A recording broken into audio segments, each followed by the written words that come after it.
ಕಾಯಿಲೆ ಮಲಗಿದ್ದ ಮಗು ರಾಧಿಗೆ ಹಾಲು ಕುಡಿಸುತ್ತಿದ್ದರು. ನೋಡಿ, ಜಯರಾಮ್ ಬಾಟಿ ಅನ್ನುವಂಥದ್ದು ಶ್ರೀಮಾತೆಯವರು ಹುಟ್ಟಿದ ಊರು ಇದು. ಒಂದು ದಿನ ಶ್ರೀಮಾತೆಯವರು ಕಾಯಿಲೆಯಿಂದ ಮಲಗಿದ್ದಂತ ಆ ಮಗು, ಆ ಹುಚ್ಚಿ ಸುರುಗಾಲಿ ಮಗಳು ರಾಧಿ, ಯೋಗಮಾಯೆ, ಆ ಯೋಗಮಾಯೆಗೆ ಹಾಲು ಕುಡಿಸ್ತಾ ಇರ್ತಾರೆ.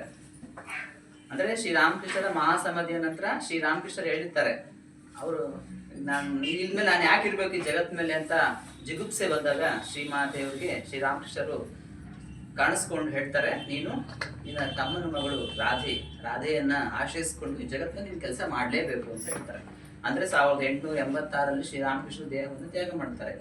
ಶ್ರೀಮಾತೆಯವರು 1920ರಲ್ಲಿ ತಮ್ಮ ದೇಹವನ್ನು ತ್ಯಾಗ ಮಾಡ್ತಾರೆ. ಅಷ್ಟು ವರ್ಷಗಳು ಸುದೀರ್ಘವಾಗಿ 34-35 ವರ್ಷಗಳ ಕಾಲ, 30-35 ವರ್ಷಗಳ ಕಾಲ ಸುದೀರ್ಘವಾಗಿ ಶ್ರೀಮಾತೆಯವರು ರಾಮಕೃಷ್ಣ ದೇಹ ತ್ಯಾಗದ ನಂತರ ಇರ್ತಾರೆ.